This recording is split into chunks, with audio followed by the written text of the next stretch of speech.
Halo guys, balik lagi bersama gue Dika. Kali ini gue bakal merangkum sebuah film tentang kerajaan Kim Cina berlatar belakang tahun 245 sebelum Masehi. Film ini judulnya Kingdom ya guys. Nah, untuk kalian yang belum subscribe, terlebih dahulu subscribe ya guys. Oke, selamat menonton. Enjoy.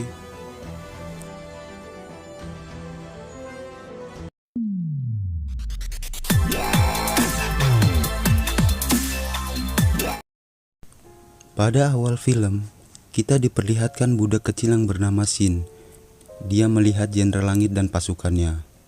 Pada scene berikutnya, dia dijual pada seseorang, lalu dibawa ke rumahnya. Lalu dipertemukan pada anak laki-laki yang bernama Hyo, yang juga menjadi budak di situ. Keesokannya, mereka bercita-cita untuk bebas dari perbudakan dan menjadi Jenderal Agung Langit. Scene berpindah di mana mereka sedang berlatih pedang bersama. Di sini ini mereka sudah tumbuh dewasa.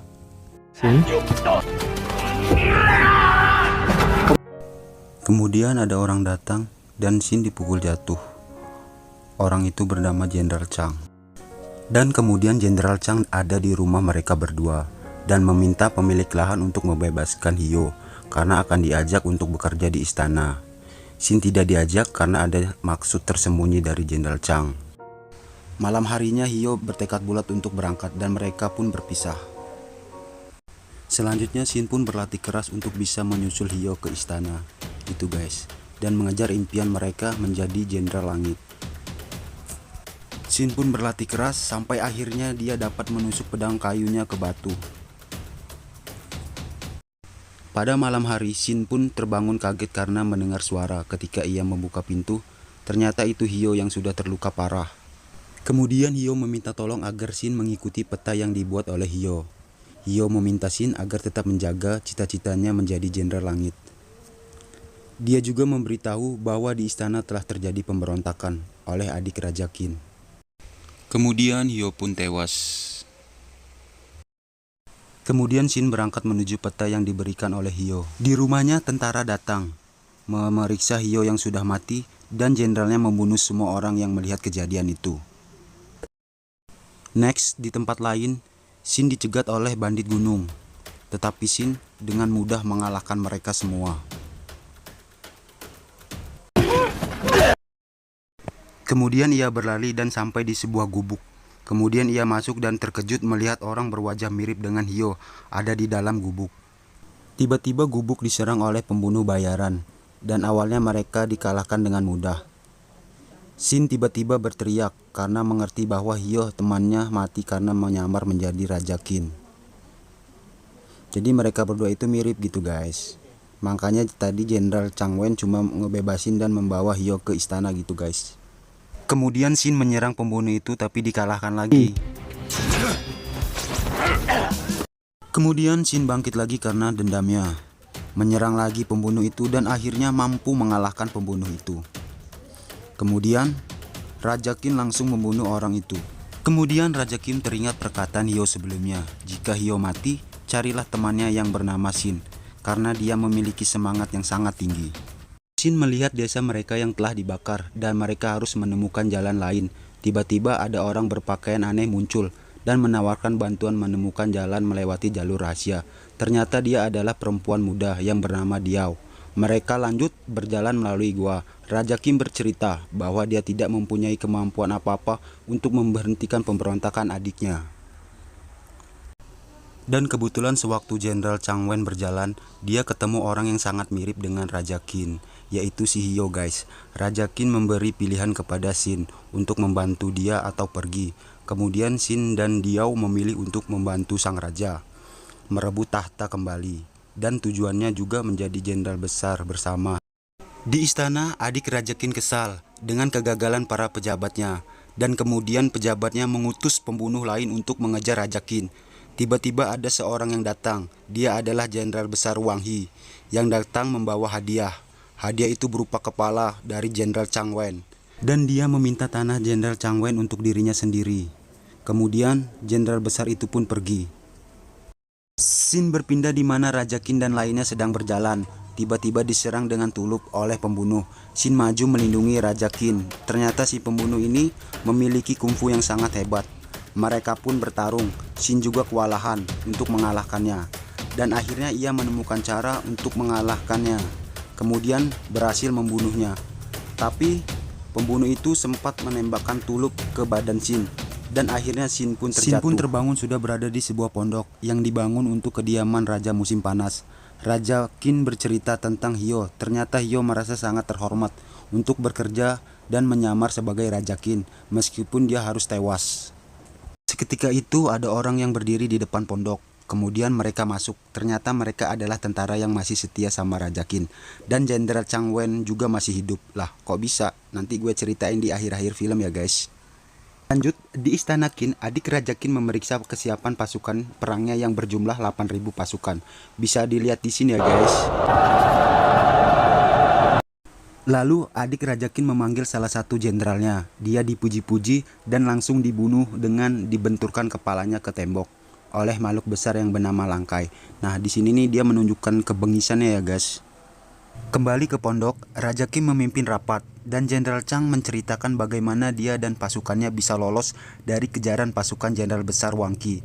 Ternyata Hyo mengorbankan dirinya agar pasukan Jenderal Chang bisa kembali untuk mengawal sang raja. Kemudian mereka membuat rencana untuk masuk ke dalam ibu kota. Raja Qin mengusulkan untuk membuat aliansi lagi dengan manusia gunung yang sangat barbar itu untuk membantu mereka. Rencana pun dimulai. Mereka berjalan ke dalam hutan untuk bertemu dengan manusia gunung. Tiba-tiba mereka diserang oleh manusia gunung. Raja Qin mengatakan bahwa dia ingin bertemu raja mereka. Lalu mereka diikat dan dibawa ke markas manusia gunung. Shin pun tercengang melihat markas manusia gunung. Next, di dalam kerajaan gunung, Raja Qin sedang bernegosiasi dengan Raja Gunung. Raja Qin memohon dan meminta bantuan dari Raja Gunung. Raja Gunung pun menolaknya karena Qin bertingkah sombong dan menyingkirkan mereka di masa lalu. Kemudian Raja Gunung pun murka dan akan memenggal Shin. Raja Qin mengatakan punya tujuan yang lebih besar, yaitu untuk menyingkirkan semua perbatasan 7 negara Cina dan menaklukkan semuanya. Shin tiba-tiba berdiri dan melepas ikatan. Dia pun berbicara dengan gayanya. Raja Gunung pun hanya terdiam. Kemudian Raja Qin melanjutkan negosiasi dengan meyakinkan Raja Gunung. Raja Gunung pun melepaskan topengnya.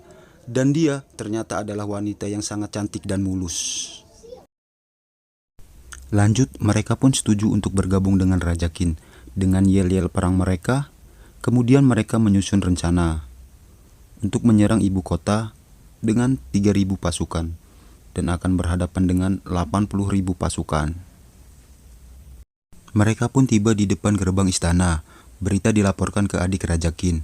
Perdana Menteri akhirnya mengizinkan mereka masuk karena alasan pasukan gunung datang untuk membentuk aliansi yang sudah terpecah selama 400 tahun. Raja Qin dan pasukannya juga menyamar sebagai manusia gunung dengan memakai topeng. Next, mereka berkumpul di depan istana dan diterima oleh pejabat istana untuk masuk ke dalam, tapi hanya diperbolehkan membawa 50 orang. Raja Gunung pun menyetujuinya dan mereka langsung masuk. 50 orang itu nanti akan bersiap menghadapi 80.000 pasukan. Mereka pun masuk dan disambut penjagaan ketat istana. Sampai di dalam istana, tiba-tiba Raja Qin membuka serangan pertamanya dan pertarungan pun dimulai. Mereka menebas semua penjaga. Dan Shin bersama beberapa pasukan berpencar. Raja Qin dan Raja Cantik dari gunung berhadapan dengan pasukan pemanah. Manusia gunung terpanah sebagian. Di tempat lain, Shin dihadang oleh pasukan di jalur rahasia yang dipimpin oleh Jenderal Zhouqi. Pasukan gunung menyerang tapi berhasil dikalahkan oleh sang jenderal. Kemudian Jenderal Zhouqi balik kembali ke dalam istana. Kembali lagi di atas, pasukan gunung ternyata masih bisa bangkit lagi setelah dikasih kode oleh si Raja Cantik. Mereka maju semua dan pertempuran pun kembali terjadi. Pasukan gunung terlihat unggul mengalahkan pasukan istana Qin. Shin kembali lagi di jalur rahasia. Mereka masih bertempur. Dan tiba-tiba, Langkai si monster besar itu pun muncul. Dia memukul semua pasukan gunung dengan mudah. Kemudian Shin melawan dan terpukul juga. Kembali lagi di atas, mereka berhasil masuk ke halaman istana dan dihadang oleh ratusan penjaga. Kembali lagi di bawah, Shin masih bertempur dan berhasil menjatuhkan Langkai dan membunuh Langkai dengan pedangnya. Kemudian mereka berhasil masuk ke dalam istana dan Shin mengancam adik Raja Qin untuk turun, tapi adik Raja Qin malah memanggil Jenderal Zhuoqi. Di halaman pertarungan juga masih terjadi di luar istana. Raja Cantik mengalahkan banyak musuh. Raja Qin kemudian membangkitkan semangat pasukannya untuk terus bertempur. Mereka pun kembali bertarung habis-habisan. Di dalam, Shin bertarung mati-matian melawan Zhuoqi yang levelnya jauh di atasnya. Zhuoqi menebas seluruh pejabat di dalam. Shin dikalahkan oleh Jenderal Zhuoqi.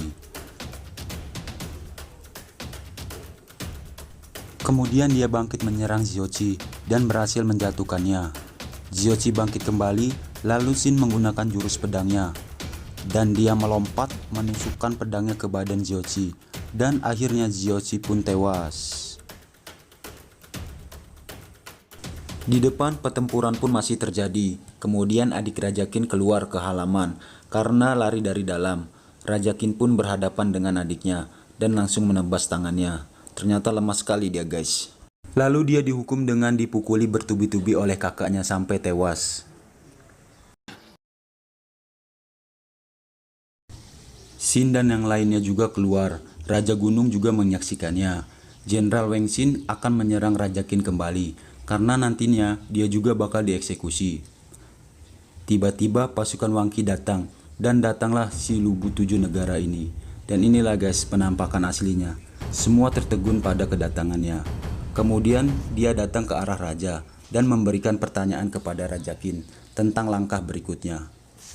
Lalu Raja Qin menjawab bahwa dia akan menyatukan Cina dengan pedang dan pasukannya. Itu adalah cita-cita Raja Qin tersebut. Kemudian Wang Qi meminta pasukan Jenderal Wang Xin untuk menyerah, tetapi malah diserang. Dan inilah kekuatan Lubu Masakin. Dia menebas puluhan pasukan langsung, sehingga yang lainnya pada ketakutan. Ternyata dia kuat sekali ya guys. Oke, next. Kemudian Wang Xin menyerang Raja Qin, tapi ditebas langsung oleh Xin dan mati. Kemudian Jenderal Besar Wang Qi berbicara dengan Xin, dan lalu dia pergi. Raja Qin memerintahkan pasukan yang melawan untuk menyerah, dan meletakkan pedang. Xin berlanjut di mana Jenderal Chang Wen menceritakan maksud dari Wang Qi. Jenderal besar itu bohong karena ingin mengamankan Raja Qin dan Chang Wen serta menjaga tanahnya agar keluarganya tidak dibunuh oleh adik Raja Qin. Jadi gitu guys ceritanya, dan film pun tamat. Oke guys, terima kasih untuk kalian yang sudah menonton video ini, dan jangan lupa like, komen, dan subscribe. Gue Dika serta panitia yang bertugas undur diri. Wassalamualaikum warahmatullahi wabarakatuh.